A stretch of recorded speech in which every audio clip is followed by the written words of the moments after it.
Good evening, everyone. Welcome to the day 2 of MRC's workshop on UDA Summer Internship Program 2024 final presentations. I'm Nishta and I serve as the Communications and Advocacy Lead at the Maritime Research Center. And today on this auspicious occasion, I shall guide you through today's workshop.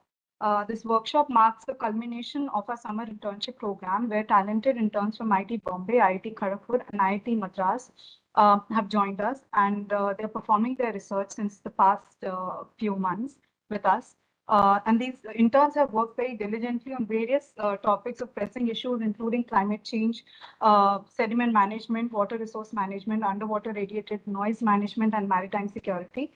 On 6th of July 2024, we marked the day 1 of this UDA workshop, wherein we had presentation by our interns and fellows and the publication and research head of MRC, which is Catherine J. And we witnessed some exceptional presentations, and I'm confident that today also we'll have similar stature in terms of the presentations that are delivered. The dedication and hard work of our interns, fellows, and the team members is commendable. And without further ado, let's commence today's session. I'd like to invite the founder and director of Maritime Research Center, Dr. Commander Arnav Das, to share his welcome remarks with all of us. Thank you, Nishtha. It's indeed a great pleasure for me to present this on behalf of MRC, and we as a team have been part of the whole process of their internship, and I'm personally very pleased with the outcome of the research and the innovation that they have brought to the table. And as Nishtha mentioned, the last presentation on 6th also was well appreciated by the guest whom we had, but I am equally excited about today's series of presentation. I must congratulate the interns and also our fellows and engineers who will be part of this process of presentation. And it also presents a diverse spectrum of work that we undertake to cover the entire UDA framework at the policy level, at the technology level, and also at the nuanced capacity building level. So I will not take more time on this, but I'm extremely pleased and I thank everybody. I mean, I must also admit that I learn more than what probably me individually or we as a team can teach this young lot of people who join us every year. So thank you very much, firstly, to join us, and thank you for your efforts in bringing these good presentations. Thank you. Back to you, Nishtha. Thank you. Thanks a lot, sir, for your kind words. Now I'd like to ask Sridhar Prabhuraman, who's the Deputy Director at the Maritime Research Center, to share his thoughts about today's presentation and what went by in the previous set of presentations that happened on 6th of July. Over to you, Sridhar. Thank you, Nishtha, and a very good afternoon to everyone. Thank you for joining all of us today. It gives me immense pleasure to welcome you all for the second part of our final internship presentation. At MRC, our mission has always been to enhance the understanding and sustainable management of underwater domain. It basically covers various topics: maritime security, blue economy, marine environment, disaster management, and so and so. But the fact that we are dealing with multifaceted domains also means that we need to have an advanced set of technologies, advanced skill stack, multidisciplinary methods to tackle the complex problems that arrives in the maritime domain per se. And so in the last presentation, in the last part of the final presentation, I took you all through the different projects that we have done and the different domains that we are dealing with. Today, I'll take you through the 6 main pillars which define our research flow, basically showcasing how we perform any particular research at MRC to begin with. First and foremost, we essentially look at the research framework. We begin our research by identifying the key areas that require attention. These areas often stem from global and regional maritime issues, such as illegal fishing, maritime piracy, environmental degradation, and so on and so forth, climate change, marine ecosystem degradation, and so on. And then it is also important that we then align our research objectives with the comprehensive UDA framework, because just because we identify something that requires attention does not mean that it's something that we specifically specialize in UDA framework, so we align our research objectives with the comprehensive UDA framework. and which then again encompasses the security and economical aspect of it per se. The second main pillar for our research work is data collection and analysis. Data is the backbone of our research. We collect data from various sources, including satellite imagery, underwater sensors, acoustic monitoring, and remote sensing technologies. This data is meticulously analyzed to identify patterns, trends, and anomalies in the underwater domain. Our team employs state-of-the-art analytical tools and techniques, including machine learning and big data analytics, to process and interpret this vast amount of information. In fact, you would see a diverse set of data usage in the proof of concepts that are designed by interns in the presentations that they will be making today. The third pillar essentially is the collaborative approach. We at MRC believe that collaboration is crucial to our research efforts. We work closely with government agencies, academic institutions, and industry partners, and including international organizations as well. And by fostering these partnerships, we ensure that our research is comprehensive and it is relevant and impactful as well. Beyond addressing a problem, we try to address the problem in the most relevant manner. Then comes the aspect of field research and experiments. Field research again is a significant concept component of our work. Our researchers conduct on-site investigations, which are essential for validating the theoretical models and understanding the practical implications of our research. Moreover, we conduct experiments to test new technologies and methodologies, aiming to improve the tools that we have built, improve the methods that we have built. So we try to kind of go with a water cycle model where we keep on reiterating over our process flow so that we can keep making it better time and again. But the research that happens at MRC does not end with data analysis per se, data analysis and fieldwork. The fifth pillar essentially is the policy and advocacy. We place a strong emphasis on translating our findings into actionable policies and practices. Our team regularly publishes reports, white papers, and policy briefs to inform and influence decision makers. We also engage in advocacy efforts to raise awareness about the critical maritime issues and promote the sustainable practices that coincide with the underwater domain awareness framework. Lastly, and probably the most importantly, education and capacity building is also something that we take pride in. Apart from doing research and advocating for policy, it is also important that we educate everyone around what we have learned, and therefore education and capacity building are integral to our mission. We conduct training programs, workshops, and seminars to share our knowledge and expertise with the broader maritime industry. We have set up a separate e-learning modules that we call them, which all the work that we do, they get translated into an education capacity building effort where we try to build a set of knowledge base which can be utilized by skilled professionals and therefore contribute to the sustainable management of our underwater resources. So these are the broad 6 pillars that we do our research work through, and this is how every single work flows through in MRC. I believe that the presentations that will be given by the interns today will showcase that multifaceted approach and the multiple domains that we work with, and the challenges that we try to effectively solve. Yeah, that's pretty much it. Thank you. Thanks, Mr. Thank you. Thanks, Sridhar.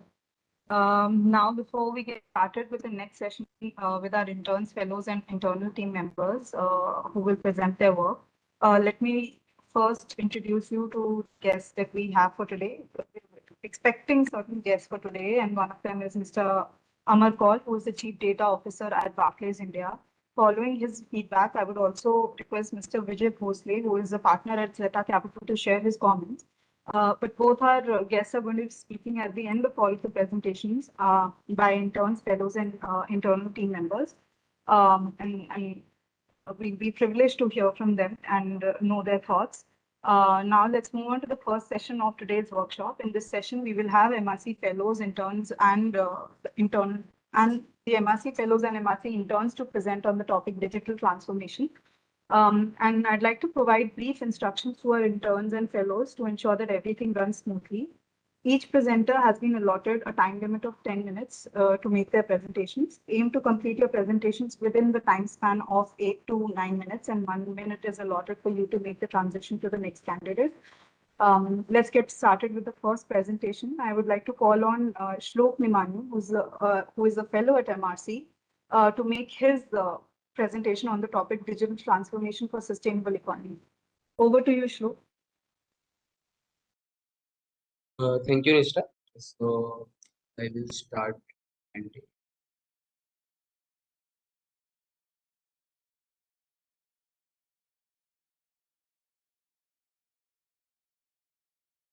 hello, everyone. Myself, Shlok Nimani. I am affiliated to Maritime Research Center as a research fellow. Today, I am presenting my work on digital transformation for a sustainable blue economy. So here in this presentation, we will be first looking at why is it all important on whatever we are discussing today. So this approach is three-faceted. We are going to understand how people, economy, and nature correlates and the interplay between these all factors, how one can strengthen the pillar of sustainability among the three. So starting with the people, in terms of blue economy, as per the Indian Brand Equity Foundation, close to 30 million people are being employed in the industry of fisheries and aquaculture.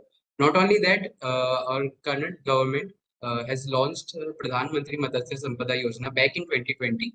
So this idea of this flagship scheme PMMSY, it wanted to boost the growth of aquaculture and fisheries in India while also making sure that the productivity of aquaculture is increased, not in terms just of the total outcome, but also by making the lives of the employed people more privileged and making the returns on their investments higher.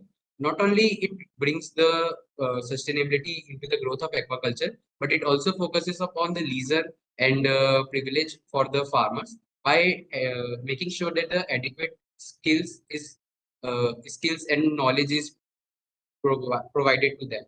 So if we move ahead to the second aspect of economy, so if we talk about how the last decade turned out to be, so we have two aspects if we talk about shrimp as well as seaweed. So in terms of shrimp, if we talk in the last decade, so overall, the production show a monotonically increasing growth, as well as in terms of the total fisheries as well as the aquaculture. It can be seen as the aquaculture production monotonically increased, while the capture production is more or less flat. So even in that, if we currently talk about the total exports from the India, so we already had the all-time high exports of seafood worth USD $8 billion. So that is in terms of value terms. While in terms of weightage, we are exporting around 1.7 million metric tons. Out of all of the total exports, the frozen shrimp is the major contributor to the total exports. Now, if we are focusing on the exports, we also have one species or one organisms which has a potential in the future, which is not currently harnessed. So, as per the director of ICAR and CMFRI, India has the potential to produce around 10 million metric tons of seaweed, and you will be astonished by knowing that currently we just produce about 35,000 metric tons. So there is a significant growth factor here, like the amount of the multiplier of how much seaweed which we have the potential to produce and how much we are currently producing. In terms of nature, so we are trying to understand how the impact of fisheries and aquaculture is on the nature and how it manifests itself in the terms of whether there are negative consequences or positive. So if we talk about the two species, shrimps and seaweeds, and aquaculture, the shrimp aquaculture, so a lot of studies have already shown that the shrimps aquaculture have very harmful effect on the environment, which includes mangrove deforestation as well as saltwater intrusion and many more. But on the other hand, the seaweeds, which are called to be the pioneers of sustainability. So this species has positioned themselves at the very top of the spectrum of sustainability, where they have a beneficial footprint on the nature. Not only they can be harnessed to make the value-added products like biofuels, but they are the cultivation of seaweeds not only require a lot of resources in terms of water, but it also helps by polycultivating seaweeds and shrimps, where the seaweeds help reducing the chemical content of the water and therefore helping shrimps to have a higher survival rate. In terms of this was all in terms of aquaculture. If we talk about the fishing, so IUU or the illegal, unreported, and unregulated fishing is one of the major concerns which is raised by the Food and Agriculture Organization and by the European Commission. The policy known as European Commission IUU program which is abbreviated as EU-IUU program. So this was one of the very flagship step which was taken to combat, deter, and prevent IUU activities in the waters. Not only this step by European Commission is welcome, but countries like the US, they implemented the state import management program. Even Japan and all came together with the European Commission to implement the steps which are pertaining to their own countries. So if we talk how the multifaceted UDA framework comes into the picture, so the idea of marine environment, where by having the anthropogenic activities, the benthic biodiversity is taking a hit, as well as even the illegal activities of fishing can include the bycatch, which are already vulnerable. So all of this try to disturb the delicate balance of the marine environment, as well as the all the ecosystem that supports on it. On the other hand, we also talk about the digital transformation for the digital oceans, where we are trying to employ or interleave the technology, the digital technology, for the good of people, nature, as well as economy. So here, the idea is the sensors are able to see much more than what human eyes are able to. So how we can even interleave sensors in the whole aspect of fisheries and aquaculture, where by employing these sensors, we can gain insights into how the aquaculture works, so that the productivity of aquaculture and fisheries can be. So bringing this to our first aspect of digital transformation. So this is the umbrella of digital transformation and how MRC is viewing this digital transformation of fisheries and aquaculture. So the whole idea of digital transformation on fisheries and aquaculture is based on marine spatial planning, as formulated by in our RIAN, it is formulated by Arnav. While this MSP is a complete international concept. So here idea of MSP is to justify the allocation of land under aquaculture, as well as also along the lines of IUU program. We also need to allocate the waters, the EEZ, as well as the waters beyond that to the nations, so that the whole capture fisheries as well as the aquaculture market is regulated. If we talk about how we are trying to employ this digital transformation in aquaculture, so this is based on the 3-step framework, the 2C, to understand, and 2-share framework. So what the 2C is, the data acquisition and collection phase, whereby employing sensors, which can be like floating sensors, or which can be fixed sensors to the any buoyant surface. So how it works is like these sensors, or which deal with the data acquisition. These sensors, let's say for aquaculture, they can include pH sensor, dissolved oxygen sensor, as well as temperature sensors. These gain the insights, the water quality insights for the aquaculture ponds.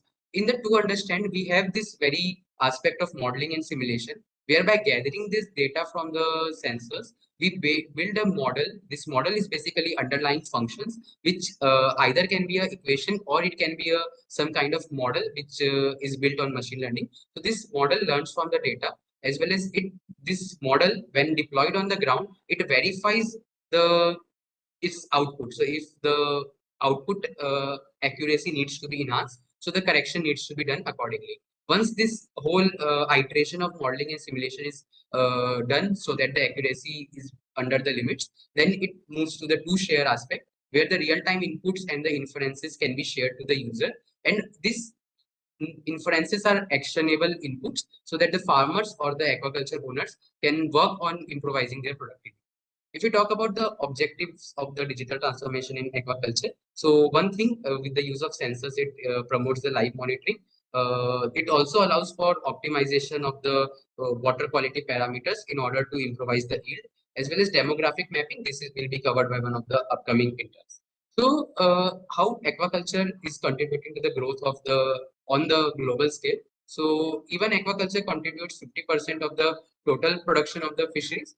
In Asia, it stands more than 50%, which is roughly 61.2%. India ranks currently 3rd in the total fisheries production, and we are 2nd in the total aquaculture production. So aquaculture demands a lot of land requirement, and to justify the land allocation, you need to bring it under the MSP framework.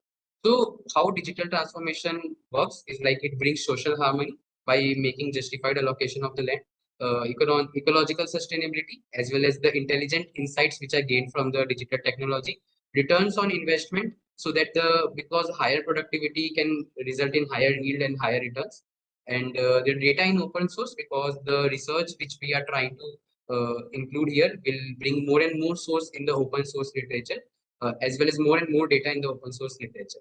So this APY or the area production yield analysis is how we are trying to realize this digital transformation for agriculture. So not getting deep into this, so area production and yield. So yield is one of the important things. So how we define yield is how much production one is able to get from the area. So if the production can be enhanced by increasing yield, by keeping area constant, that is one of the most significant or profound statement, because now you are not at all, now you are less dependent on the area and more dependent on optimizing your productivity.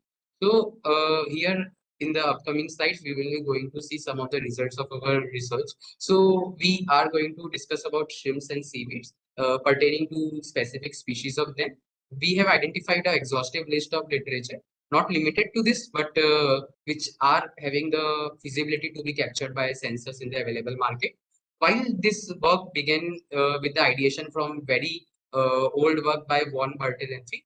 So we started with this von Bertalanffy growth function, where we translated from length to weight, whereby this von Bertalanffy growth function tried to relate how the environmental factors affect the growth. So we related these environmental factors to the weight of the shrimp, and we established this mathematical function as a model, where we try to say that the set of farm parameters, if we have the set of farm parameters like water quality and stocking density, then we can determine the growth rate in advance just by employing this mathematical function. This is some of the maths that determine how we go ahead with this. These are the results which we obtained by having, we are trying to employ two factors here, temperature as well as stocking density. So here we showed that by employing these two and having a model which is a function basically. So this function is trained on the data from the open source, and we gain that how much will be the total harvested biomass if we have the variation in temperature and stocking density. So it certainly shows that the some temperatures and stocking density are more suitable for the shrimps while others are not. So how this helps for increasing the polyculture and between shrimps and seaweeds is because while we have models for shrimp, we also have models for seaweed, and we try to see if the temperature in which the shrimps grow as well as seaweeds grow, are they in close proximity or not. These are our results, which fall in well in the range of the current available results. Our predicted biomass fall in the range of the obtained or the experimented results quoted in the literature. So this is just a gist about the APY application which we have built. So we try to make our APY analysis models as a API, and we have that in backend, and our application, Android application, works in front end.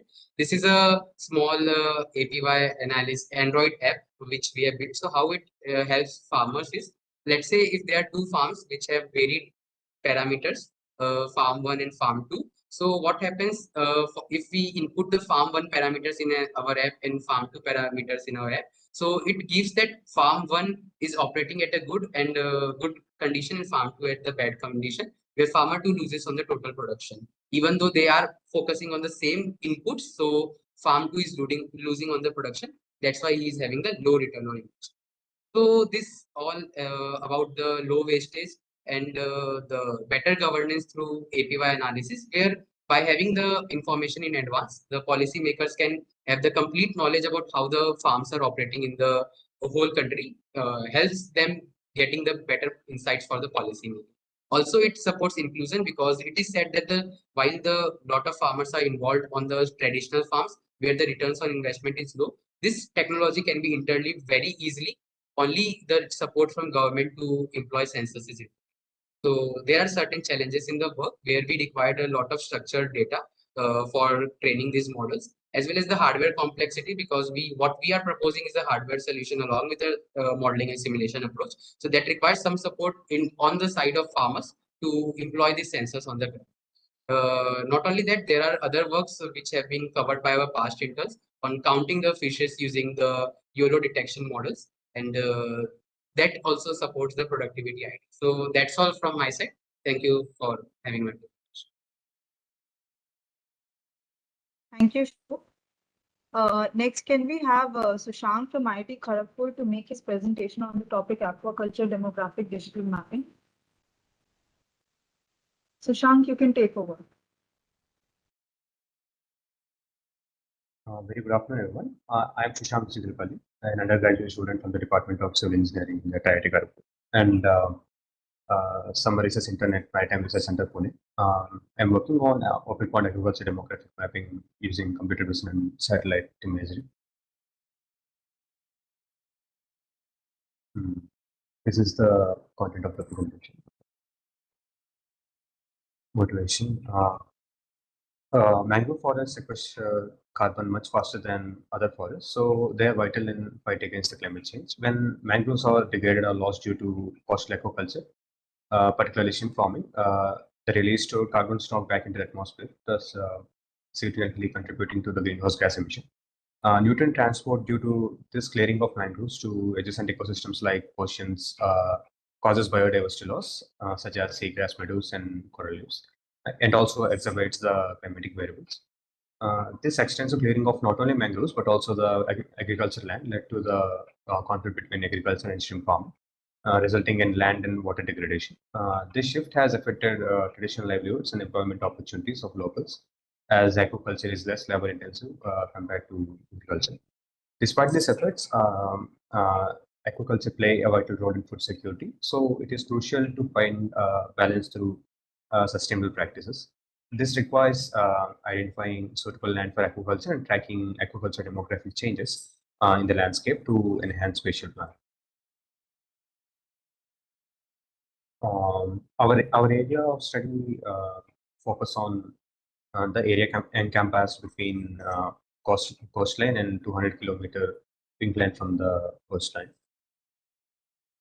For our study, we use Sentinel-2 data because due to its high spatial resolution. With other data sources like OpenStreetMap, digital elevation model from NASA, and shape parameter dataset. Our study focuses on identification of filled and unfilled ponds, demarcating them, calculating cumulative area of agriculture ponds for spatiotemporal analysis, and finding the coordinates and converting them into geographic latitude and longitude coordinates for accurate marine spatial planning, and also tracking spatiotemporal changes for sustainable aquaculture management.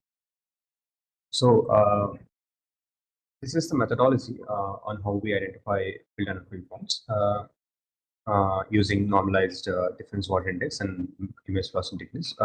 We started with collecting Sentinel-2 data, focusing on the red, infrared, and shortwave infrared bands, which are crucial for distinguishing water bodies from other land features. Next, we calculated NDWI using green and near infrared bands. This enhances the visibility of water bodies in the imagery. Then we did image segmentation with DeepLab v3. This accurately segments water bodies in our image. This model helps us to identify and isolate the water bodies from surrounding land. So after segmentation, we proceeded to post-processing and shape feature extraction. We refine our segmented images using morphological operations and extract shape features like area, perimeter, and the ratio, compactness, and centroid. These features are vital for understanding the characteristics of each one. When we use these shape features to train the random forest classifier, this classifier helps us to distinguish between the aquaculture ponds and natural ponds with some good accuracy. Once classified, we extract the centroid coordinates of each pond. This involves identifying the latitude and longitude of the centroid, providing precise location data. And then we perform NDWI-based confirmation. We revisit the centroid coordinates of the NDWI image to verify the classification based on the predefined NDWI threshold. This step ensures that our classification is accurate and reliable.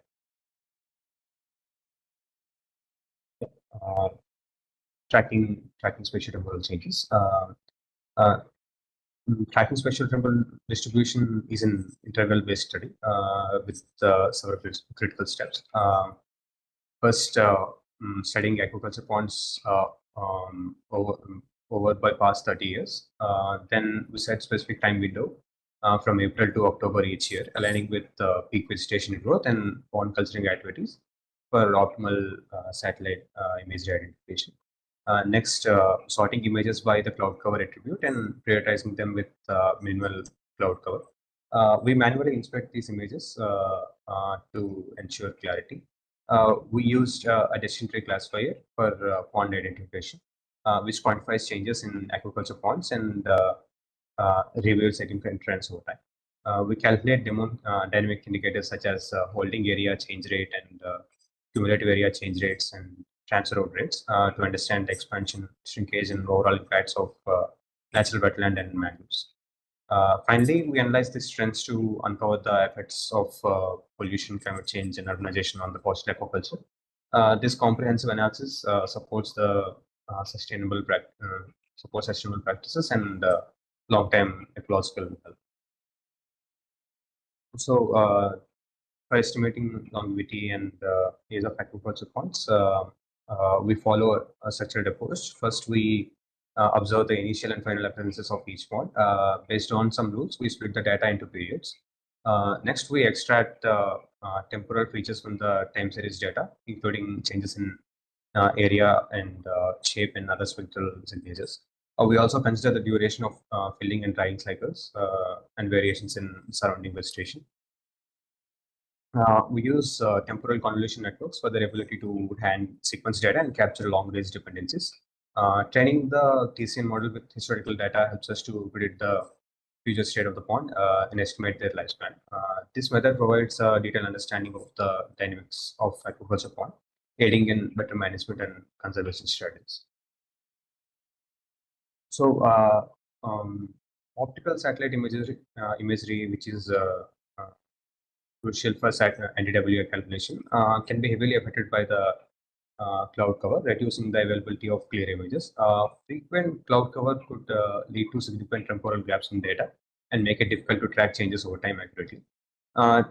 Developing and training machine learning model such as decision tree or decision tree for accurate classification of pond requires some large shape feature data, well-labeled shape feature data, which is not readily available. So, applications. Our study helps in real-time monitoring, in assessment of environmental impacts, and directly helps in spatial planning for sustainable agriculture management. Future works like identification of abandoned aquaculture ponds for revegetation and conservation of mangroves, and also optimization of aquaculture site selection. This can be done with integration of new data sources and technologies and other improved analytical methods. This is a quote from Dan Barth. Aquaculture needs to balance the scale of economic growth and environmental stewardship. This emphasizes on the sustainable aquaculture management. Thank you, and once again, wish everyone a very good afternoon. Thank you. Thanks, Shashank, for your presentation. Next, can we have Aryan Awad from IT Kharagpur to make his presentation on the topic collision avoidance system using AIS data? Aryan, over to you. Hello everyone, I am Aryan Awad. I am a summer research intern at Maritime Research Center, and I am currently working on developing an enhanced collision avoidance system to detect and prevent ship collisions. Now, the main goal of this project is to develop an automated system for detecting collision probabilities based on AI models using satellite data.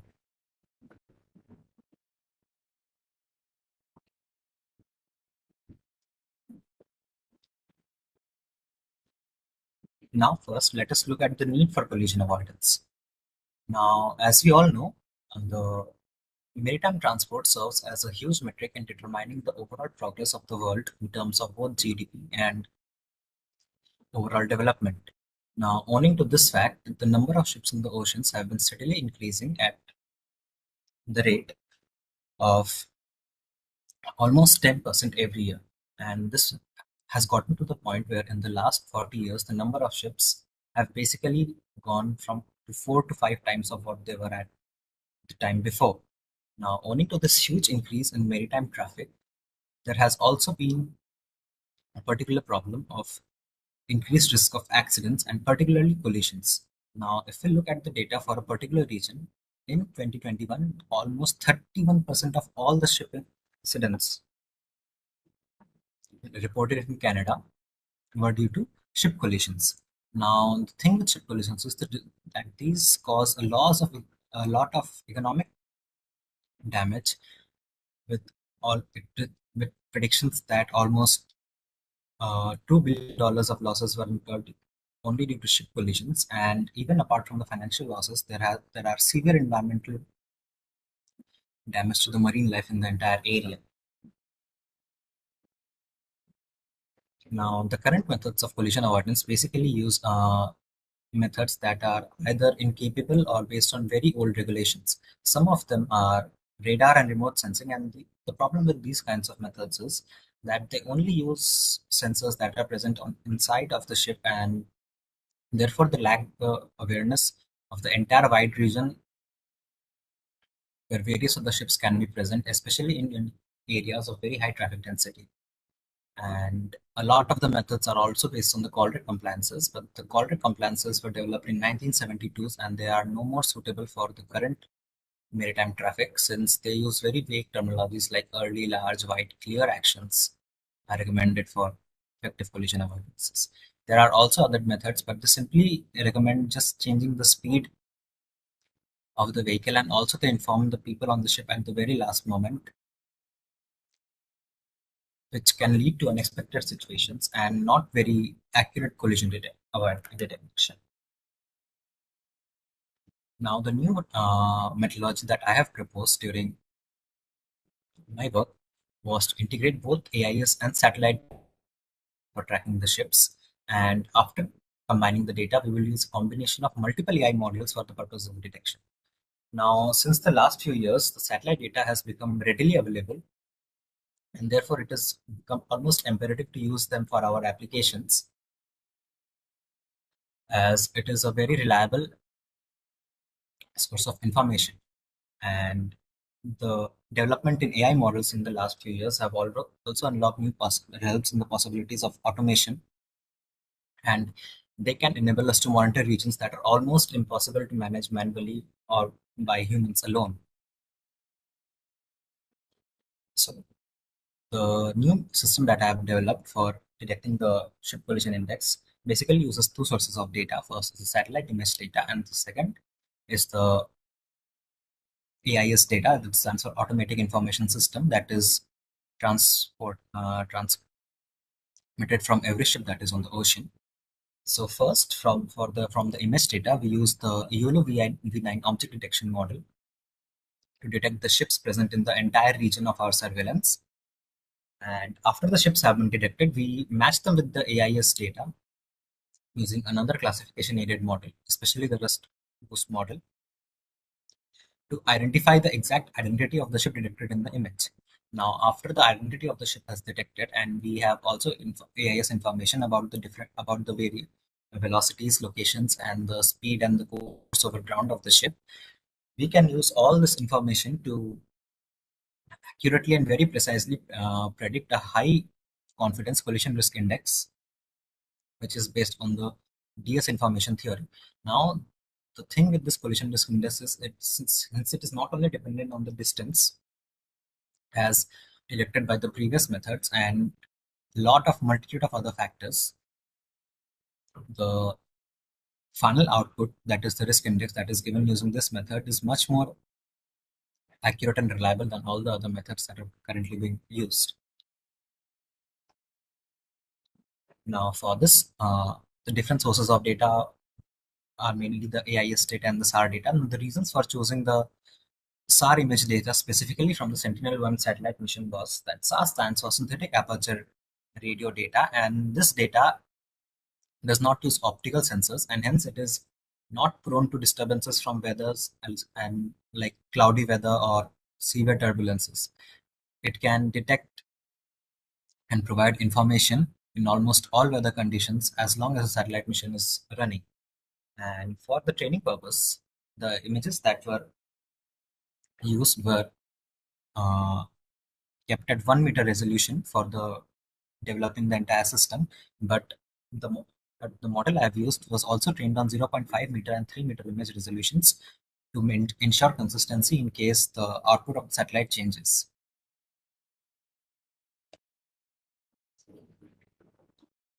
Now, here are all the new models that I have used in the project and the implementation. So as discussed above, for detecting the images of the ship from the SAR images, I have used the state-of-the-art YOLO VNet detection model. Now, the reason for using this model is this model already comes pre-trained with a lots of weights and parameters on a large data set of real-world objects. So molding it for our use case becomes relatively simple, as it only requires a small data set of 3,000 to 4,000 SAR images to be giving very accurate results on our specific use task. For the AIS and SAR association, a Rust boost ensemble method was used that uses various decision trees for the association purpose, and almost 90% of the ships that were present in the SAR images were accurately identified with their MMSI codes using this model. Now, the final risk collision index was also used, calculated using a machine learning based CRI estimation model.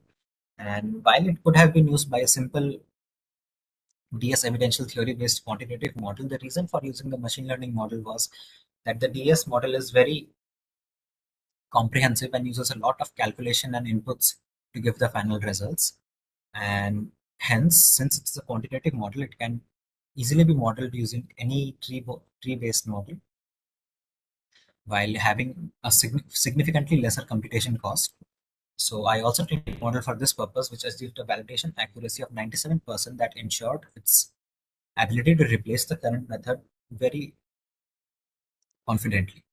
Now, while developing the entire system, it was also taken care of that each model that is used was developed with the least amount of parameters on the smallest precision, so that to make the entire pipeline computationally feasible and as light as possible, so that it can be used for real world streaming and not just for research purposes. Now, as for the final results of the research, the model that was used for the ship detection could accurately detect 87.54% of the ships present in the image with almost pinpoint accuracy, and the rest 13% of the images were detected with a slight offset in their positional locations. But regarding the entire system, even the slight offsets in the positions didn't contribute much to the final collision risk index. And also, since the model used was very lightweight and low in parameters, the FPS of the entire system was 23.53, ensuring that around 30 images can be processed each second, and the collision indexes of each ship present can be updated 30 times per second to ensure its use in real-time applications. And even the model that was used for the AIS and SAR association gave a 90% confidence boost to all the identification numbers of the ship and the collision risk indices. Now, apart from this goal of the research, while doing it, I also came across another work that could be used using this AIS and SAR association, that is detection of dark sea vessels. And while that was not the main motive of the research work, the model that is developed here could also prove to be of major importance of detecting dark sea vessels that turn off their AIS data during illegal activities. With this, I would like to conclude my presentation. Thank you, everyone. Thanks, Aryan. So this brings us to the end of the conclusion of the first set of presentations that we had on the topic of digital transformation. Next, we'll move on to the next set of presentations, and the topic is underwater radiated noise management. The presenters that we have are Akshita Mangal from IIT Delhi, who's also a fellow at MRC, and Shweta Varshini from IIT Madras. So I'd like to call Akshita Mangal to make a presentation on the topic ambient noise mapping. Hello everybody, I'm Akshita Mangal. I'm from IIT Delhi and currently a research fellow at MRC. So the topic that I'm going to speak today is on ambient noise mapping. This will be the flow of the PPT and where I started. So essentially the estimation of radiated noise, that is underwater radiated noise from the marine vessels, has become a very important research channel. challenge, because what happened during the pre-industrialization arena was that there were quieter oceans, there wasn't any sort of shipping and less of the merchant traveling through the sea routes. But now, after the industrialization and especially the post-industrialization, there has been a very sudden increase in the shipping and in the merchant activities that are taking place through the oceans. So all of this has led to an increase in the anthropogenic noise. So what is essentially anthropogenic noise are basically the noise that are not natural, you could say. Those are human-made things, the human interventions that we have. The shipping noise is basically the single source of the ambient noise in the oceans. And because Indian Ocean region, the IOR, has emerged as one of the most critical sea area in the 21st century because of its sea routes, because of the trade that happens through it, and because of its presence in the worldwide. So that is why the main focus will be the Indian Ocean region for this particular project. The shipping traffic due to the merchant marines and the naval deployments have seen a manifold rise in the Indian Ocean region. So after the industrialization, essentially from the 1850s, you could say, till date, there has been an increase, I could say a sudden increase, and also because of this thing, there has been a lot of effects that has taken place in the marine environment. So what's the need for this for this kind of projects? So enhanced shipping traffic directly translate to significant increase in the low frequency ambient noise levels and impacts the acoustic habitat degradation in the region. So because of this much of shipping noise, essentially what happens is that most of the marine animals use sound signals, use so like kind of acoustic signals to communicate to each other, whether it is they're catching their prey, communicating each other, finding their routes, etc. Even for the reproduction, some of them uses such signals. But because of the human intervention, because of the enhanced shipping traffic, there has been a lot of hindrance in that, which leads to blindness, to deafness, and very, very harsh effects on them. Marine species are known to depend for sounds for functions like foraging, communication, navigation, finding mates for breeding, and more. Naval warships need to evade detection by their adversaries and thus have a critical requirement for acoustic stealth. Precise estimation of the radiated noise from marine vessels will contribute towards the acoustic capacity building and go a long way in ensuring effective realization of the underwater domain awareness. That is the UDA framework. So there's an urgent need for calculating the ambient noise of particular regions so that there can be some steps that are taken, be it military deployments or because if it is shipping, we need to commit and we need to be careful for the usage of such things in order to protect the marine environment. So how do actually this is basically the mathematical equation, and how do we calculate the noise level is through this mathematical equation. So NL stands for the noise level at a particular area, in a particular ocean region. SL is the source level, and TL is the transmission loss, and DL basically the error corrections or the additional factors that are responsible due to the absorption or scattering losses.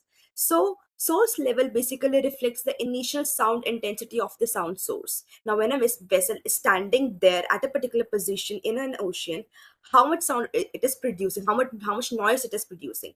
So when it comes to the receiver, whenever there is a hydrophone that catches the sound, that catches the frequency of it, there has been an attenuation that occurs over there. And this attenuation is basically because of the sound profiles, because of the different sound propagations that take over in a particular ocean. So this transmission loss is basically because of the sound speed, or you could say the sound profile that a particular ocean has. The received noise level is basically the NL, that is the received intensity, or you could say the sound intensity that is received at the hydrophones. And TL is basically the accounts for the attenuation of the sound energy due to the spreading of the sound waves over the distance. So for the calculation of source level, there has been a lot of models that are developed in the areas. So if you'll talk about the chronological order of the models, the earliest model was developed by Donald Ross, which is the Ross model. And then because it was a very, very old model, and because of today's ship, the infrastructure, or you could say the way the ships are designed these days, it has been kind of outdated or obsolete. So these days, Britican model has been in much of the use. Also, there were some changes that were developed in the Ross model, which lead to the evolution of the Randai model, and there was also Wales and Heitman model in between them. So these are actually the model that has been used for the calculation of the source level. So it's important to note that specific models and methodologies can vary depending on the particular source of interest and the available data or information. These models provide a foundation for estimating the source levels, but their application may require further adaptations or refinements based on the specific context and requirements of the study. But for this particular project, we have used the Wittiken model. The Wittiken model or the Wittiken-Kensler model is widely used for estimating the source levels of the ship noise. It takes into account the parameters such as ship speed, ship tonnage, propeller of the ship characteristics, and operating conditions. Why it was successful is because it essentially takes all the ship parameters, mostly the ship parameters, you could say, that are available from the AIS or which are actually installed in the ship. So that's why it was a successful model. An ML model has been trained on the data generated using the Wittiken model and the real world recorded data, and both of them were clubbed together. And finally, there was a model that was trained using both the data sets. The initial AIS data processing was done to retrieve the shipping traffic details, was followed by the efforts to clean the errors using the limited AI tools. The next stage is radiated noise prediction using the ROS model from the data derived from the AIS. So this was basically the calculation of the source level. Finally, because the noise level takes, as I said, that the mathematical equation requires the noise level as well as the source level. So source level was calculated using that. Now comes the transmission loss. So that for the calculation of transmission loss, this work basically focuses on mathematically modeling the propagation of the acoustic waves through the Indian Ocean region, taking into account the surface and the bottom interactions, multipath propagation, attenuation due to the seabed. So this modeling effort enables us to calculate the transmission loss using AI technology. An open source Python implementation of the PE range acoustic model, that is the PyRAM, has been used to train the model. So this particular open source implementation was available, which we deployed and we generated, and a dataset was given to it, through which we were able to calculate the transmission loss. So finally, we have got the source level as well as the transmission loss, and this will lead us to calculate the noise at a particular region. The basis of the calculations made by the PE-RAM model is the numerical integration of the wave equation of acoustic propagation. So basically, this line basically shows that the PE range actually comes from the wave equation only after making certain arrangements as per the needs and the requirements for the Indian Ocean region. Now, this is basically the mathematical formulations for the transmission loss. This is how it is calculated. So why we used parabolic equation models, because after thorough analysis and after the deductions, we concluded that out of the 5 or 6 models that are actually there for the calculation of transmission loss, parabolic equation model was more suitable for the Indian Ocean region. So we concluded that we'll be using parabolic equation model, which requires the sender and the receiver positions, as well as depth, bathymetric profile, sound speed profile, seabed density, and seabed attenuation values, and a lot more. Considering the complex nature of the mathematical modeling required to estimate the transmission loss by the PE-RAM model, it can be concluded that PE-RAM model uses a complex non-linear functional mapping to accurately estimate the transmission loss. Because we are using AI technology, so we must be very much clear which AI how we concluded that it'll use a deep neural network, because we found that parabolic equation model is actually a complex non-linear function. So only a deep neural network will be able to replicate some sort of that function. That's why we concluded that we'll use the deep neural network. That is essentially the artificial neural network.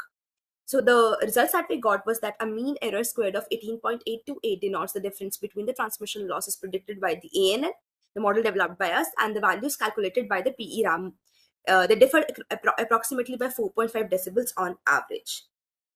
And coming to the output, this is how the noise, or you could say the ambient noise of a particular region at a particular instant looks like. The cumulative noise map at 200 Hz frequency, estimated average noise across the area of is 113.43. So this is the average estimated noise by the model, the ambient noise of the particular region. Coming to the conclusion is that our aim in this work has been twofold. Firstly, using machine learning models, we desire to create a framework that can instantaneously generate instantaneous ambient noise map for a specified region with reduced time complexity as compared to existing mathematical models, and train models on the real data sets to reduce the ambiguity of the approximation that is produced by the mathematical models. And because these mathematical models are actually time consuming, it's very good and also time efficient to use AI instead of those mathematical models. The final instantaneous 2D map in terms of the sound pressure level at the receiver point is displayed for the frequency 100 to 500 Hz, enabling us to visualize the intensity of noise in a particular area. The synthetic maps generated using established modeling algorithms, as discussed above, have been validated with limited real-time experimental data of the coast. The validation matches closely with the proposed work and also with similar efforts undertaken by the GV-FRISC at a macro global level. Such efforts can go a long way generating the UDA across stakeholders. So these are the references that I used. Health to the ocean means health for us. Thank you and have a nice day.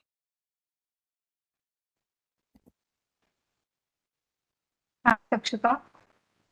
Next, we have Shweta Varshini from IT Madras to make a presentation. The topic of her presentation is underwater radiated noise management. Good evening, everyone. I'm Shweta Vishni, pursuing my BTech Chemical Engineering from IIT Madras, now an MRC research intern. Happy to present my final presentation on the topic underwater radiated noise management. Okay, putting it in simple words, in this research, the studies goes from what we have and done so far to what should or can we do more regarding the URN management. So starting with the area of applications, URN management has various area of applications, which include scientific research, waterways, transportation, military, and offshore energy sector. And we have two interventions to be discussed here: technological interventions and policy interventions. Diving deep into the technological interventions, I have listed down some 6 major technological interventions that I feel it's important. So starting with source path receiver analysis, which utilizes modeling and simulation to analyze the entire acoustic pathway from noise sources such as ships or industry activities through water to the receivers, marine organisms or habitats, helping to pinpoint the critical noise transmission routes. Secondly, we have noise reduction technologies, which includes innovations like wider propeller designs, engine modification, and hull coatings that aim to reduce the overall noise emissions from marine vessels and installations. Also, we have active and passive noise mitigation methods and retrofitting noise reduction devices and etc. Then we have marine spatial planning, which involves zoning and regulating human activities in marine environments to minimize acoustic impacts on sensitive habitats and species, thus strategically managing noise sources. Next, we have real-time monitoring, which uses acoustic monitoring networks to continuously track underwater noise levels, providing timely data for immediate intervention or adjustment in operational practices. Next, we have habitat restoration, which involves using artificial reefs and bioacoustic devices. These actions attract and rebuild the marine population of the identified locations. Next, we have stakeholder engagement, which involves platforms like online forums, webinars, and interactive map foster discussion and data visualization, which enables transparent information sharing and collaborative problem solving. Also, we have social media and online campaigns, which can leverage the power of online communities to raise awareness and conduct a targeted outreach and gather valuable data through crowdsourcing initiatives. Moving on, we have challenges in imposing these technological interventions. First, we have technological complexity. Next, cost and implementation. Many noise reduction technologies can be costly to develop, install, and maintain, particularly for retrofitting existing vessels or industrial facilities. These can deter widespread adoption without financial incentives or regularly support. Then we have monitoring and data access, the challenges and regulatory policy framework implementation challenges. Then we have public awareness and stakeholder engagement as a challenge, and we have adaptability and innovation. Here, as technologies evolve and new noise sources emerge every day. So, example, we have renewable energy installations and marine mining. So, maintaining phase with these innovations and adapting management strategies accordingly is essential, but can be more resource intensive and time consuming. Next, we have policy interventions. Firstly, we have IMO guidelines. The International Maritime Organization, IMO, sets guidelines and regulations to control and reduce underwater noise from commercial shipping activities, promoting quieter vessel designs, operational practices, and routes to mitigate impacts on marine ecosystem. Secondly, we have Sustainable Development Goals, SDGs. SDG 14, Life Below Water, specifically targets reducing marine pollution, including noise. Policies aligned with SDG aim to integrate noise management into broader marine conservation and sustainable development agendas. We have marine spatial planning again. So, policies for marine spatial planning establish zones and regulations for human activities in coastal marine environments, aiming to minimize underwater noise impacts on sensitive habitats and species. Next, we have national environmental legislations. Like many countries have specific environmental laws and regulations that address underwater noise pollution, setting standards for noise levels, mitigation measures, and monitoring requirements in marine environments. Last, we have fisheries management plans, like which includes noise management consideration into fishery management plans, which helps us mitigate effects on the fish populations and their habitat, ensuring sustainable fishing practices while minimizing the distance from noise pollution. Next, we have challenges faced when imposing these policy interventions. We have international coordination, regulatory complexity, industry compliance, and monitoring enforcement. Also, we have scientific uncertainty. Understanding the ecological impacts of underwater noise across different marine species and ecosystems remains a challenge, hindering the development of evidence-based policies and adaptive management strategies. Also, we have public awareness and stakeholder engagement. Building a public awareness and engaging diverse stakeholders, including industries, communities, and conservation groups, in policy development and implementation is crucial, but can be again resource intensive and complex. Now we come to the URN management in freshwater systems, which is something got less attention comparing to the URN management in marine systems. So I have listed some major challenges faced in URN management and freshwater systems, starting with limited escape for freshwater animals. Like unlike vast oceans, freshwater habitats like rivers and lakes are confined spaces. When URN pollution occurs, the freshwater animals often have limited options to escape the noise source. Factors like river currents, obstacles, or swimming grounds can further restrict the movement for some species, making them even more vulnerable to the chronic noise exposure. This restricted movement compared to marine animals makes URN pollution a more significant threat to freshwater populations.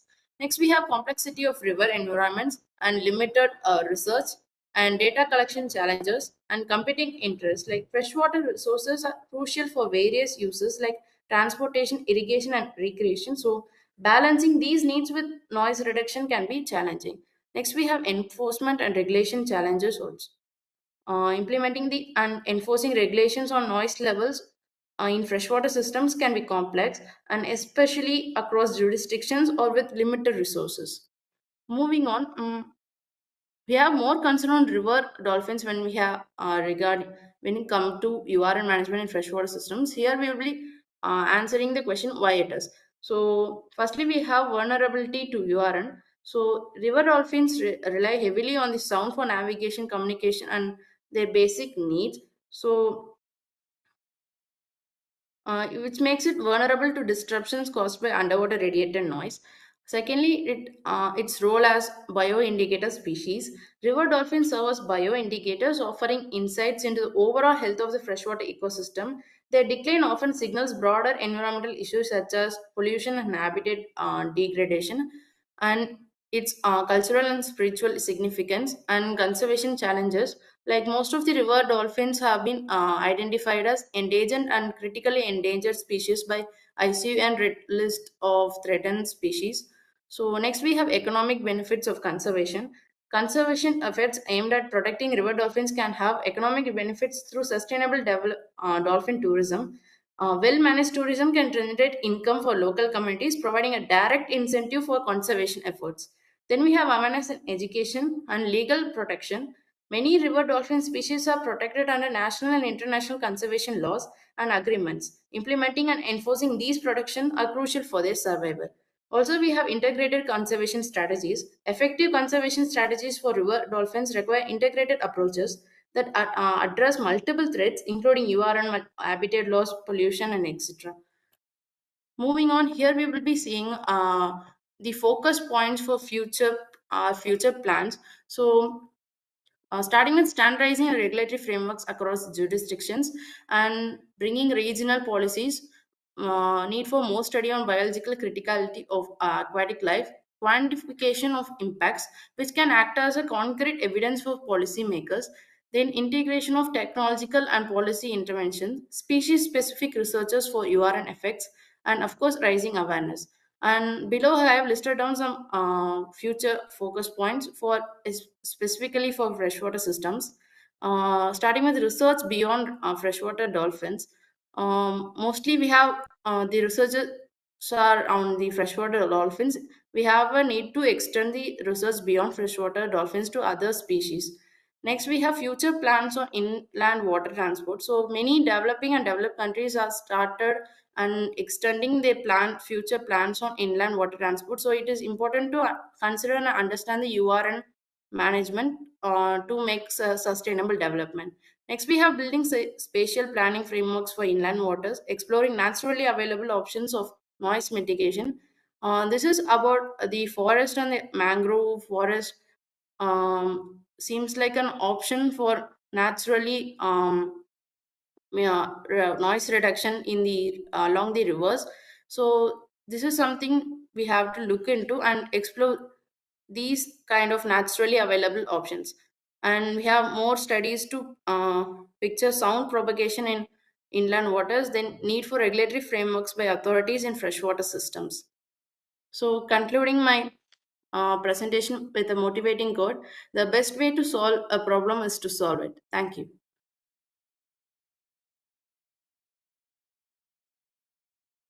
Thank you, Shweta. Thanks for your presentation. And with this, we end the first two segments of today's presentation. Moving on, our next presentation is going to be on the topic maritime security and UDA. And we have with us Shraddha from Symbiosis School of Liberal Arts.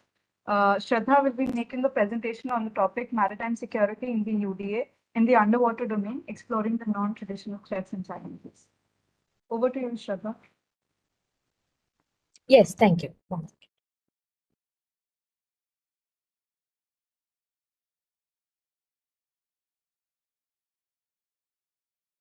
Hope my screen is visible.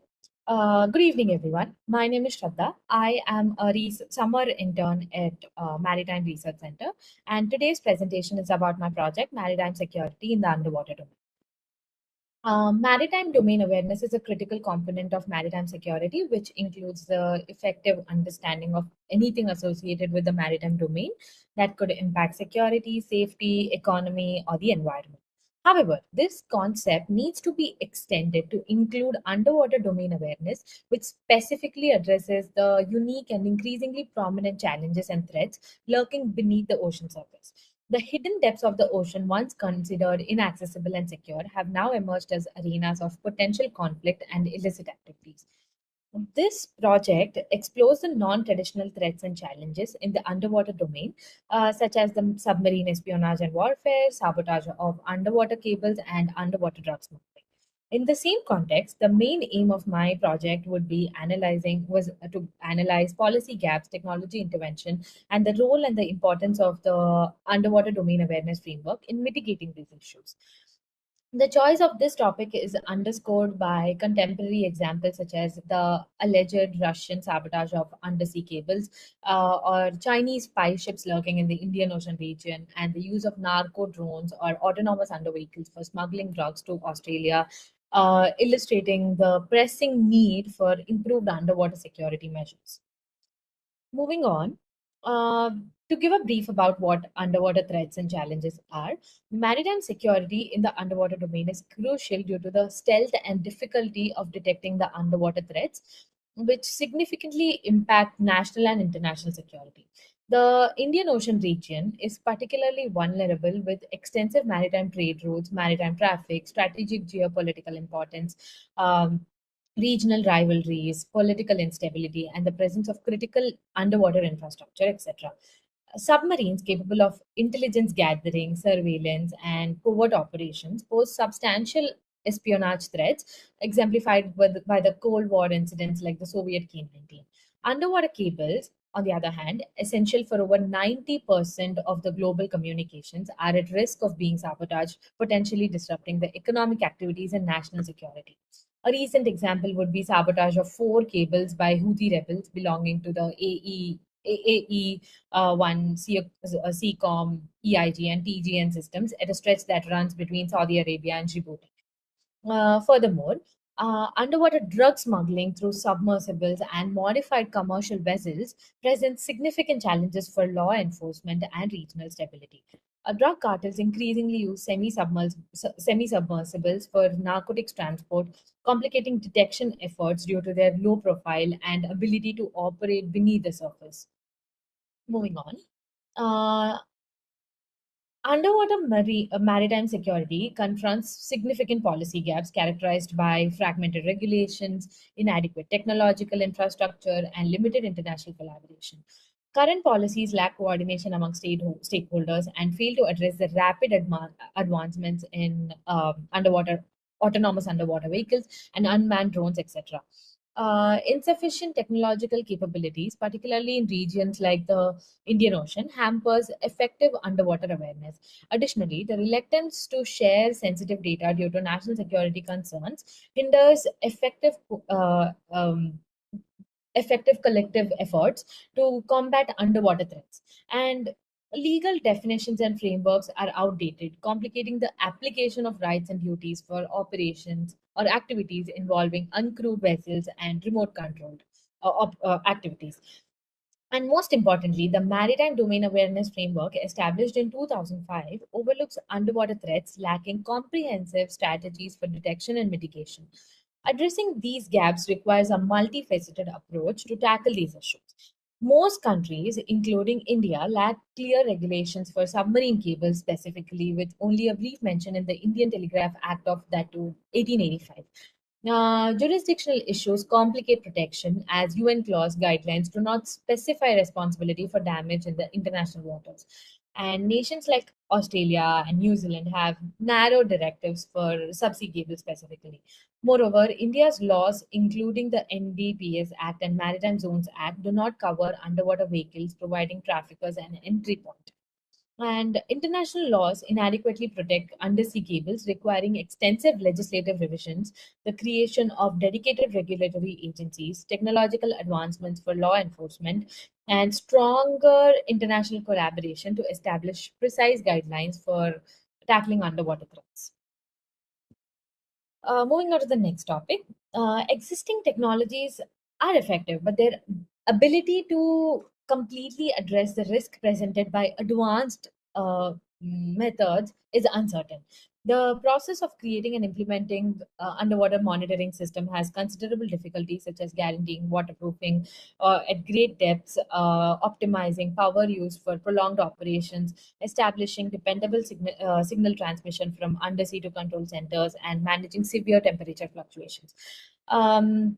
For example, in the case of drug trafficking, the traffickers are constantly adapting their strategies and using advanced technology. The use of autonomous underwater vehicles and remotely operated vehicles for smuggling demonstrates a significant degree of expertise. These devices might be challenging to identify because of their compact dimensions, limited visibility, and independent functionalities. The progress in this field of underwater vehicle manipulator systems has been substantial, with the emergence of technology that enables accurate navigation, positioning, and manipulation. These systems are used for many underwater endeavors, including scientific research and resource exploitation. But it is possible that these technologies may be adapted for illicit purposes if used accordingly. Now, the UDA framework is a strategic approach that facilitates the pooling of resources and the seamless exchange of information for a comprehensive maritime strategy. It aims to address the unique challenges of the tropical littoral waters in the Indian Ocean region by enhancing our capability to track submarines, understand underwater properties, and improve information gathering through sonar technology.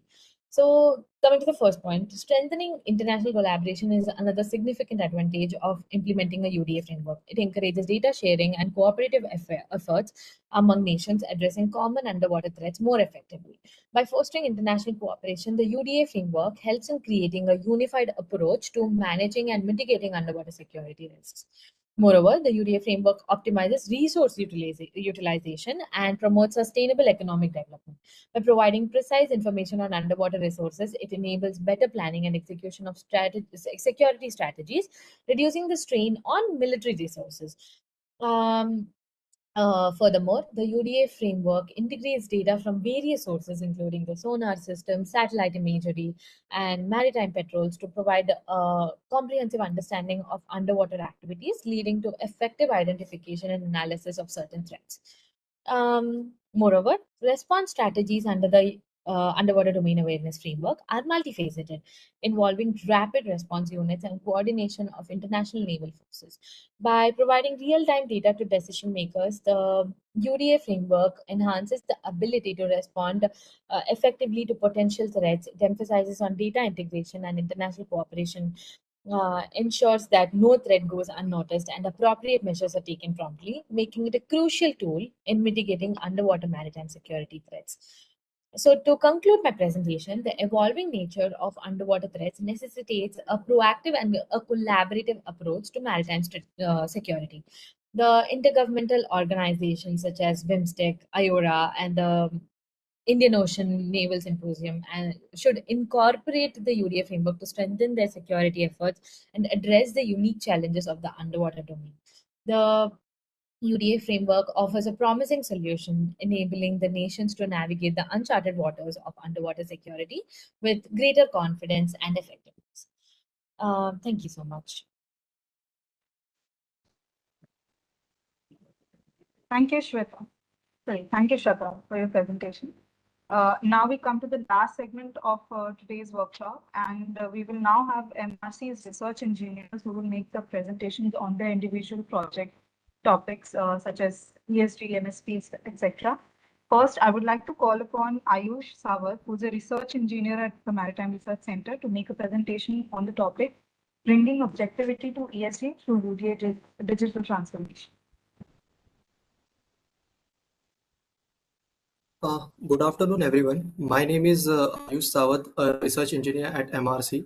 Today, I will be discussing a critical topic that is bringing objectivity to environmental, social, and governance through UDA digital transformation. This presentation will highlight the importance of objectivity in ESG metrics and how digital transformation through underwater domain awareness can drive sustainable growth and stability. So let's look towards what is ESG basically. ESG is a framework that helps stakeholders understand how an organization manage sustainability related risk and opportunities. It is a set of standards that measures a business impact on society and environment, as well as how transparent and accountable it is. ESG comes from a corporate social responsibility (CSR) movement and gained momentum with the 2004 United Nations initiative Who Care Wins, which highlights the financial benefits of integrating ESG into business strategies. It was also formalized in 2006 with the Principle for Responsible Investment (PRI), which also comes under United Nations. ESG also focuses on environmental stewardship, social responsibility, and corporate governance to address long-term risks and opportunities for sustainable growth. Now, with each component of ESG, there are some challenges which needs to be highlighted. Like in environment, this includes addressing climate change, managing natural resources sustainably, and handling pollution and waste effectively. Now, in social, this focuses on ethical corporate governance, the impact of business on local communities, and transparency in social practices. And in governance, this involves transparency in corporate governance, protecting sensitive data, which is very crucial, and ensuring effective compliance strategies. Now, let's look towards the different concept and framework, which is people, economy, and nature. The 1987 Brundtland report introduced sustainable development, which says balancing of people, economy, and nature.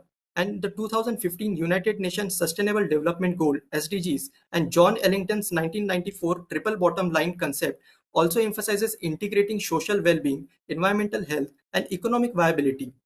And balancing these dimensions is very crucial, and neglecting any can cause social unrest, economic stagnation, and environmental harm. So despite progress, policy gaps remains there, and protecting communities and implementing international agreements. So now, same as ESG, each component of people, economy, nature has also some challenges and opportunities which needs to be addressed. Like in people, displacement and livelihood loss is a major issue. In the Indian Ocean region, large-scale development projects such as port expansion, industrial zones, and tourism infrastructure often displace local communities, disrupting their traditional ways of life and threatening socio-economic stability. Then in economy, one of the challenges inland waterways in India, which hold significant potential as the cheapest mode of transport, capable of boosting the economy through cost-effective and efficient movement of goods. But despite their importance, the utilization of inland waterways is significantly hindered by the inadequate infrastructure, navigational hazards, and insufficient investment. Then in nature, climate change and environmental degradation is a major problem that we face. The Indian Ocean region is one of the most climate vulnerable region in the world, facing severe impacts from the rising sea levels, extreme weather pattern, and increasing temperature. Now let's see why there is a need to bring objectivity to ESG. So first, comprehensive marine governance. ESG framework often ignore underwater environment parameters, focusing on land-based impacts. So integrating marine spatial planning with a whole digital transformation of UDA, which balances human activities in marine areas, can fill this gap. And then advancement in technologies like modeling and simulation and digital signal processing can also enhance the accuracy of ESG assessments. They provide detailed predictions of underwater condition, including water quality, marine life health, and a human impact on ecosystem. Then stakeholder engagement and policy development is also required. Effective ESG implementation requires involving stakeholders like local communities, experts, policymakers, and industry leaders. So their engagement ensures inclusive policies that address both terrestrial and underwater environmental factors. Now we have seen the challenges of this two framework and why it needs to be integrated in ESG. But before going in that direction, we must have to understand tropical waters of the Indian Ocean region. However, managing these tropical waters involves addressing significant complexities and challenges while also leveraging substantial opportunities. One of the means there are many challenges. Biodiversity and ecosystem vulnerability is one of them. The Indian Ocean tropical waters are highly biodiverse, housing crucial ecosystem like coral reefs, mangroves, and seagrass beds. This provide vital services including fisheries and coastal protection. But they are vulnerable due to climate change, which can cause coral bleaching and habitat degradation. Then geopolitical tension is there. The Indian Ocean is a crucial maritime corridor for global trade and energy supplies, leading to heightened military activities and territorial dispute that complicate regional cooperation. Then technological limitations are also there. Traditional underwater monitoring technologies designed for temperate and polar waters lose up to 60% efficiency in tropical water due to difference in temperature, salinity, and various acoustic properties. This hampers effective surveillance and resource management. Then the UDA framework addresses all these challenges and opportunity in the tropical water through policy and technology intervention and capacity and capability building. It also ensures sustainable management, balancing ecological conservation with economic development in the Indian Ocean region. This framework ensures sustainable and strategic governance, contributing to the long-term health and productivity of this vital marine ecosystem. Now that we have seen ESG and economy, ESG economy nature, integrating the concepts of ESG and with the framework of people economy nature reveals profound synergies and shared challenges as both frameworks strive for sustainable development, but slightly from different angles. So there are some challenges, common challenges which can be addressed. First is marine biodiversity and ecosystem services. So balancing economic activities with marine biodiversity preservation is very crucial amid threats like overexploitation and pollution. For example, the Maldives coral reefs face severe risk from climate-induced coral bleaching, overfishing, and coastal pollution. Then second is sustainable fisheries management. Balancing fish stock health with fishing community livelihood faces threats like overfishing and bycatch, endangering marine ecosystem. For example, tuna fisheries in the Indian Ocean region is very vital for local economies and global market, which suffers from declining pollution due to overfishing. Then third is water quality and marine pollution. Now, pollution from agricultural runoff, industrial discharge, and untreated sewage degrades water quality and marine ecosystem, causing harmful algal blooms and dead zones in coastal waters near the major Indian cities. But stronger regulation and investments in wastewater treatment are needed to protect marine environment effectively.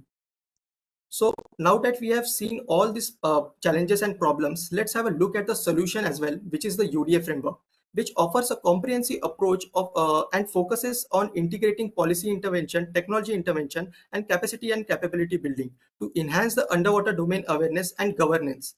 In technology intervention, we have developed a MSP tool where we will try to map all human activities and the challenges that we have discussed on this tool via modeling and simulation and data signal processing. So thank you for listening to my presentation. And at last, healthy oceans are vital to the future of humanity and are very critical for global sustainable development. Thank you.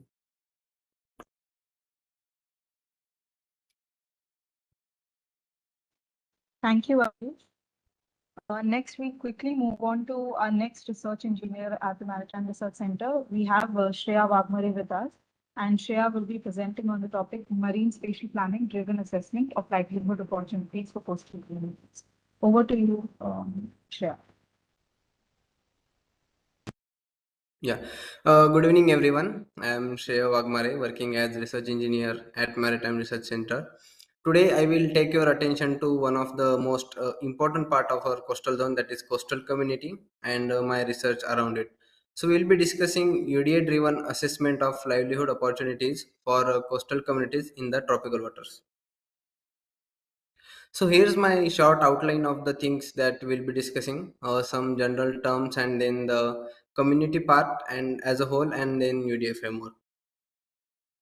Let's start with the understanding of tropical waters. The shaded zone that you are looking in the middle of the earth near equator is known as tropical waters, and this region is known for its rich and diverse biodiversity, a very stable, suitable and favorable environment to survive the ecosystem. So moving ahead, what is coastal community? In short, the people living between land and sea and highly dependent on ocean resources for food and survival.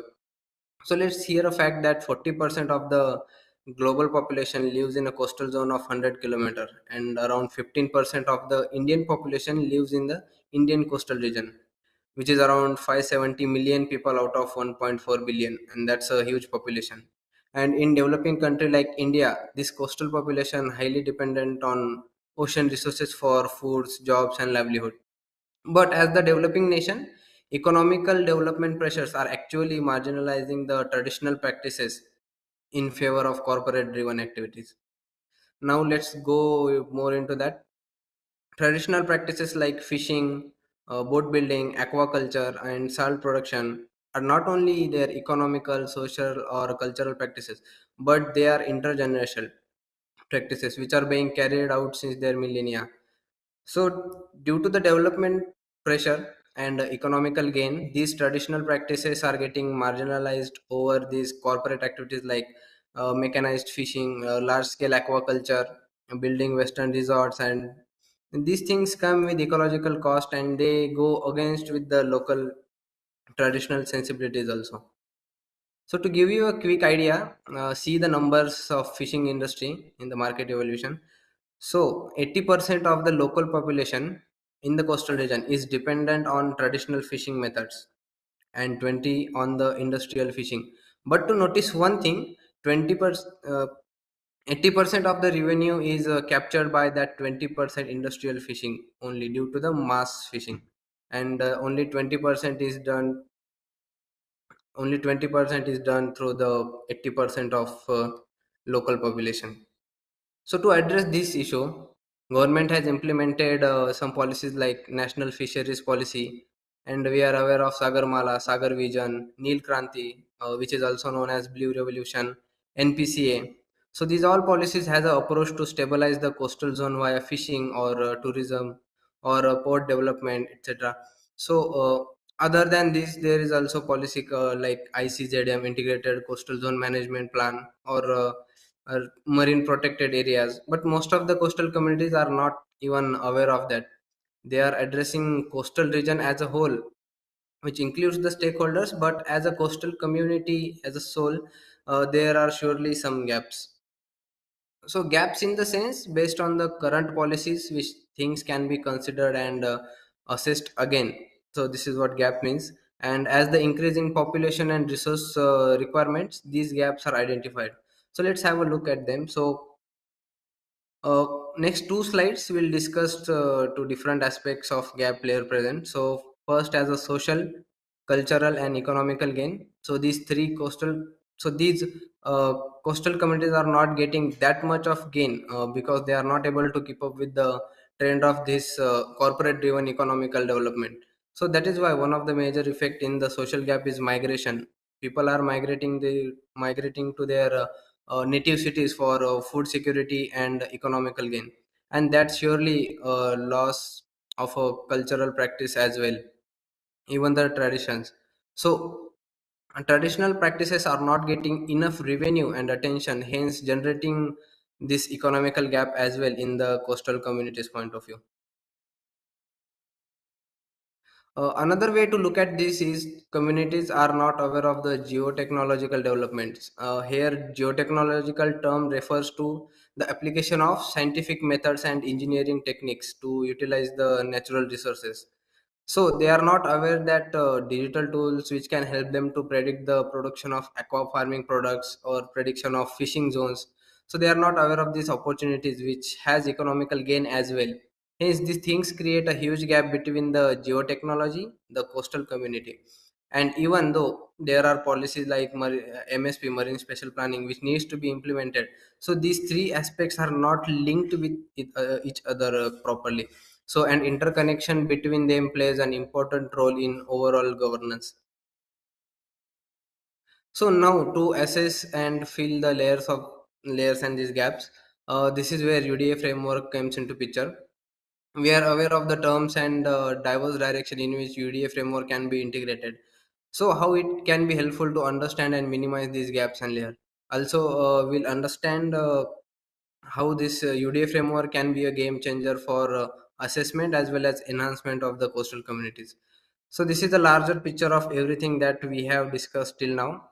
The UDA framework driven assessment for livelihood of the coastal communities. I'll give you a short fact that this octopus can do different task at the same time with its tentacles, differently as well as collaboratively. So that's how this assessment works. So these eight stakeholders that you are looking at, each represented by individual tentacle, can be assessed and enhanced individually as well as collaboratively. So I'll give you in short meaning behind all these stakeholders, layer by layer. So for example, digital transformation support through digital tools like uh, MSP tool or APY tool for shrimp and seaweed farming can map and predict the yield production. And again, taking talking about digital transformation as a whole, where field deployment needs a community engagement support. Even though modeling and simulation, field validation are the important steps to be considered in data generation, but the base support of community engagement is much needed. So along with digital transformation, there's optimal governance at top. So as United Nations has declared this decade as decade of the ocean sciences for sustainable development, and Intergovernmental Ocean Commission IOC under UNESCO is driving the marine special planning as the governance tool. So this UDA framework driven assessment will be a game changer for coastal communities. It also provides policy and technology interventions along with acoustic capacity and capability building to manage the challenges as well as opportunities in the tropical waters. So strategic security involves protecting the interest of coastal communities, their livelihood, and the marine ecosystem from the external threats. These threats can be from the corporate aggression or maybe climate change or environmental degradation as well. So to give you another aspect of strategic security, uh, community migration as a major issue can be taken into consideration, where skilling, innovation, and research gaps can be assessed via UDA framework, where appropriate skilling for the livelihood opportunities can be given, small scale innovations can be taken up, and these innovations can also create different job opportunities for the locals. Community stabilization along with the coastal security is also one of the important part in the strategic security of a nation. So now sustainability and climate change. These excessive corporate driven activities and western culture in marine and freshwater can cause serious acoustic habitat degradation in the underwater ecosystem.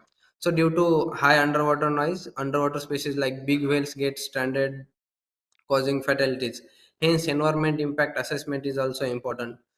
So, moving ahead to aquaculture and fisheries, as we discussed, traditional practices like fishing, shrimp, and seaweed farming they can be assessed, and yield production can be predicted through digital tools.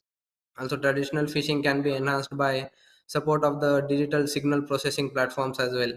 So this rich biodiversity can be assist and protected. For example, turtle protection act is there, or as well as mangrove areas are protected.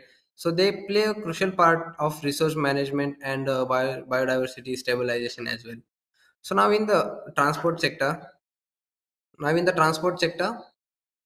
a proper supply chain for the waterways that can be implemented using UDA framework, which will be helpful to conserve the marine protected areas and biodiversity as well. So implementation of MSP as a technology intervention can help them to adapt to the technology and can create awareness into the community. Like cultural sensitivity can be prioritized over the Western culture. Tourism development can help in the livelihood opportunities based on the traditional practices only, so that they can cope up with the corporate trend which is going on. Likewise, to end on a note that there are tons of stakeholders and livelihood opportunities which can be assessed as well as enhanced by implementing the UDA framework as a body of structure driving these tentacles, which are the stakeholders. So these are the few important references that I listed, which mention these policies and practices that we discussed. Thank you for your patient listening. Thank you, Shreya. Now we'll move on to the last and the final concluding presentation, which will be done by Jay Pinjakar, who is a research engineer at the Maritime Research Center, and he'll be presenting on the topic monitoring of International Maritime Organization IMO conventions. Yes. Hi everyone. So my name is Jay Pinjakar, and I'm also working as a research engineer at MRC. So today I'm going to present about the monitoring of the IMO conventions, enhancing the compliances with the governance in the Indo-Pacific region. Going through the background of this work, so as we know, the importance of the Indo-Pacific region is crucial in the strategic location, significant global trades routes, and economical activities. Along with this resource, this region is also rich in the biodiversity and natural resources that is crucial for the vital for the our sustainable and economical developments. So moving toward the issue of this main issue that we consider right now is in the IMO convention, there are 90% of the challenges in the underwaters are unaddressable. So in that presentation, I'm trying to cover the aspect related to the IMO convention that need to be enhanced. So objective is so simple and clear is that with the marine special planning by the UDA framework can enhance the monitoring of the key IMO conventions. So let's take a overview of the main key IMO conventions. So starting with the SOLAS convention. SOLAS conventions manages the minimum safety standards in the construction, equipment, and operations of this ship. Its majorly covers aspect of fire protection, life-saving appliances, and navigation, along with the management of operations of the ships. Uh, the MARPOL conventions. So MARPOL conventions cover the all the polluted from the marine activities, covers the aspect of the oils, chemicals, harmful substances from the packages, sewage, garbage, and emissions from the ship exhaust. Uh, Along with the standards and the regulations, the IMO MARPOL aims to protect the uh, maritime environment from the maritime activities. Uh, Going to the HTCW convention, so this covers the aspect of the training requirements. What are the training requirements are there? The training certification process, along with the watch curving arrangements, and that helps in a high level professionalisms and the operations of the efficiency within the international maritime industries. Taking the consideration of the implementation of these conventions and control and coordination. So, if any governments is accept this IMO convention, so that conventions is, need to incorporate in the national law and enforce them. So for that implementation, firstly, the flag state implementation was so the subcommittees were established under the IMO for the effective implementation and monitoring. After that, in 2013, it's renamed as the implementation of IMO instrument, which ensure the uh, all the implementation and effective, consistent in implementation and enforcements. Uh, Along with that, the postal control plays a major important role, allowing the governments to inspect the foreign ship visiting their ports if they are following the IMO conventions or not, or they also have the authority that um, if they are not following the IMO convention, so they have the authority to detain them. So globally, the regional agreements and MOUs has been signed for the post-trade control. Moving forward with the implementations in India, so Director General of Shipping is responsible for implementing and information uh, for enforcing the IMO conventions in India. So they are also focusing on the major key highlights, key conventions in the IMOs. That is right now I'm take the overview of it. That's the convention. In terms of the action monitoring and evaluation, so according to the conventions and the its regulation, they have allotted the acting agencies and monitoring agencies for that. So going into the more challenges in the IMO conventions. So in underwater search and recovery, there are challenges more specifically in the tropical regions. So because of the high temperature and humidity, so the degradation of the materials happens quickly in the tropical region, and also considering the current strong weather conditions in the tropical waters, like frequent storms and unpredictable weather conditions. So because of taking the consideration of all the environmental challenges, this technology needs to be improved in that way, because the propagations of the sonar systems also works differently in the tropical waters. Moving forward in the digital transformation, because of the diverse digital system used by the different stakeholders, there is a challenges arise like the interoperability, and because of the risk of cyber attacks in the maritime infrastructure, so need to be taken care of the cyber security along with the data sharing part also. For the digital transformation, the scaling is also required by understanding the domain knowledge of our maritime domain also. Uh, in the acoustic capacity and capability building, as we know, the tropical waters are more biodiverse and have the different propagation properties. So we need to understand that thing and develop our capacity and capability building according to that, by developing the sustainable marine practices in it. For the detection and analysis of oil spills and toxic material, there is a requirement of the advancement in the technology and methodology for the accurate detection and rapid response team for that. Mm. Developing for that, developing the framework like data analysis, the specific framework for the data analysis for detecting and analysis of it. Moving toward the sediment management. So in the tropical waters, we have the distinct sediment transport pattern affecting the navigations and ecosystem. So for that, need a specific data collection techniques and data and monitoring things is also required for. And along with that data and monitoring, we also need a system that collaborate all the stakeholders together. So how we can right now enhance the monitoring using the UDA and the MSP, which is backed by the UDA. Taking the going into the maritime safety, so integration of the collision avoidance system, navigating system with the AIS, as AIS provides the real-time vessel tracking identification that enhance the situation awareness.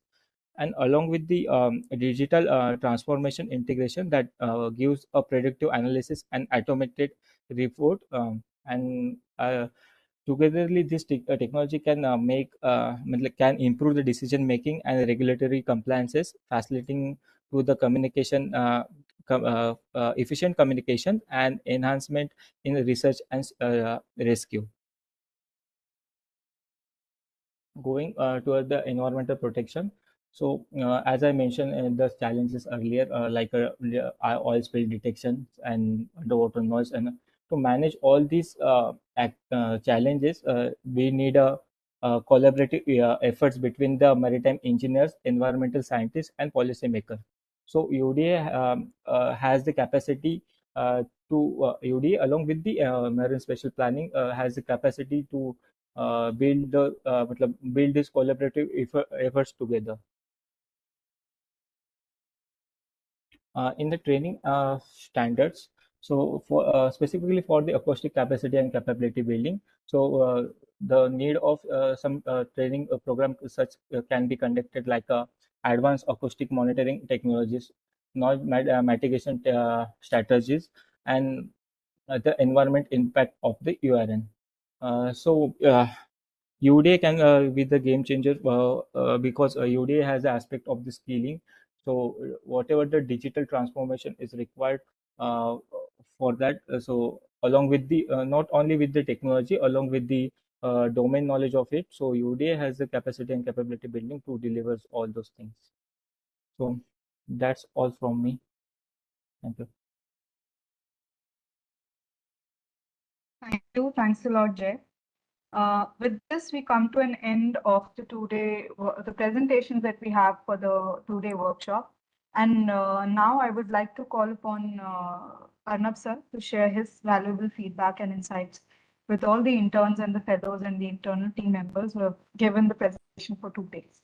Over to you, sir.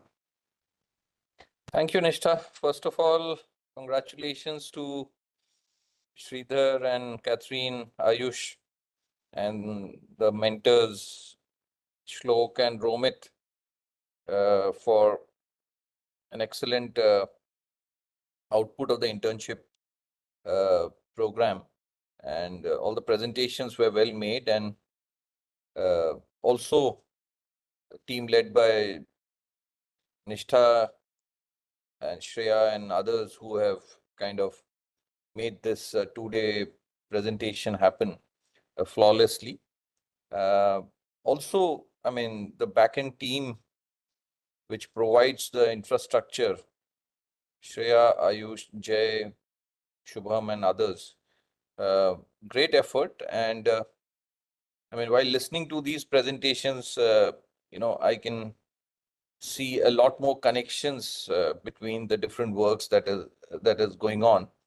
And this actually enriches us in many ways and makes us far more relevant across various stakeholders, across various policymakers, across nations also. Now that MRC is interacting at an international level and interacting with a lot of stakeholders at a global level, I think the body of work that has been generated thanks to this kind of team effort makes it extremely useful for us to push. And I don't see any organization globally which is doing the kind of work that we are doing, and that makes us more relevant. And I'm also quite happy to see that, some of these interns may not actually do UDA work in future, but having a sense of what is UDA, having a sense of, the climate